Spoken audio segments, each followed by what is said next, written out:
जनाब सदर मजलिस आलिशान मेहमान खास हाज़रीन वाजिबुल एहतराम उस्ताद साहिबान ऐं मुंहिंजा बेहद प्यारा महकंदड़ मुस्कुराईंदड़ साथियो अस्सलाम वालेकुम। मुंहिंजो नालो हसीन अहमद बंबरो आहे। मुंहिंजो तालीम क्लास 9 स्कूल GBLSS फकीराबाद सां आहे। मां पंहिंजी तकरीर जो आगाज़ हिन शेर सां कंदुसि। इल्म सां हर हंधि उजाला थियनि था, इल्म सां हर हंधि उजाला थियनि था, इल्म सां ई बोल बाला थियनि था, इल्म सां ई थिए थो सोजिरो, इल्म सां ई इंसान आला थियनि था, इल्म सां ई तब्दील थियनि थियूं तकदीरूं, इल्म सां ई हो जमाला थियनि था, इल्म सां ई हो जमाला थियनि था। जनाब सदर अजो के इन परवकार तकरीर में मुझी तकरीर जो अनवान है इल्म कौमन के बचाव ऐं तरक्की जो अहम हथियार है। जनाब सदर दुनिया जो अज़ीम क़ौमूं इल्म सां ई अॻियां वधंदियूं आहिनि, तालीम सां ई तरक्की जा सफ़र तय कंदियूं आहिनि ऐं दुनिया मथां पंहिंजो धाको ऐं दबदबो क़ाइमु रखंदियूं आहिनि। जनाब सदर अमेरिका ॾिसो 7 समुंड पार खां दुनिया ते हुकूमत करे थो, बर्तानिया बुलंदियुनि ते ॾिसण में अचे थो, जापान जदीद शयूं ईजाद करे पंहिंजो जादू जाॻाए छॾियो आहे, चीन समूरी दुनिया में चमकी रहियो आहे। इहो सभु इल्म जे करे मुमकिन थियो आहे।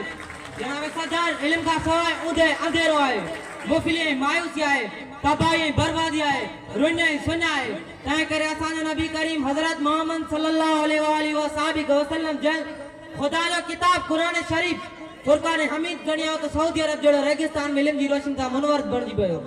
तंहिं करे सिंध जा मशहूर शाइर उस्ताद बुखारी फरमायो आहे त तहरीर खे तरार बणायूं बची पऊं, तहरीर खे तरार बणायूं बची पऊं, कुकार मां कटार बणायूं बची पऊं, कलम में किताब मथां दस्तर सूजे, होशियार पंहिंजा वार बणायूं बची पऊं, होशियार पंहिंजा वार बणायूं बची पऊं।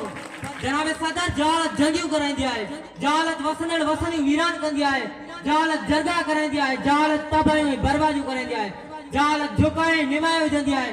तंहिं करे कंहिं शाइर फरमायो आहे त तालीम तरक्की आहे, तालीम जो तरफ़दार थी, इल्म रोशनी आहे, इल्म जो अलम बरदार थी, जहालत जो तोक लाए गिचीअ मां सॼे संसार जो सरदार थी, सॼे संसार जो सरदार थी। तालीम तरक्की आहे, तालीम जो तरफ़दार थी, तालीम तरक्की आहे, तालीम जो तरफ़दार थी। जनाब सदर अॼु जो दौर ऐं मुआशिरो इल्म जो मुआशिरो आहे, अॼु समाज साइंस ऐं टेक्नोलॉजी जो समाज आहे। तंहिं करे ईंदड़ वक़्त में उहे क़ौमूं ऐं क़बीला धरती जे ॻोल्हे ते कामयाब ऐं कामरान थींदा जेके जदीद इल्म हुनर ऐं हिकमत हासिल कंदा ऐं उन नेमतुनि खां महरूम मुआशिरा ज़मीन दोस्ती सिफ़ाए हस्ती तां हटी वेंदा। तंहिं करे अचो त जहालत जा झंडा छॾे ऐं इल्म जा आलम बुलंद करियूं। इल्म सां प्यार वा मुंहिंजो, कलम हथियार वा मुंहिंजो, आसमान में उॾामां थो, तरक़ीअ में शुमार वा मुंहिंजो, इल्म सां प्यार वा मुंहिंजो, इल्म सां प्यार वा मुंहिंजो। आख़िर मां ही सिटूं पंहिंजे उस्ताद साईं मीर हसन खे अर्पींदुसि ऐं मां पंहिंजी जॻह वठंदुसि। असांजे माॻ जो रस्तो भले ॾुखियो ई हुजे, सच बुखियो कूड़ सुखियो ई हुजे, ज़माने कया अछा वार भले हुजनि, असांजो जिस्म जॾो रंग भले हल्को ई हुजे, मगर जा रोशनी चमके थी पंहिंजे नेड़नि में, मगर जा रोशनी चमके थी पंहिंजे नेड़नि में, उन्हीअ जी लाट खे कोई झको करे न सघे।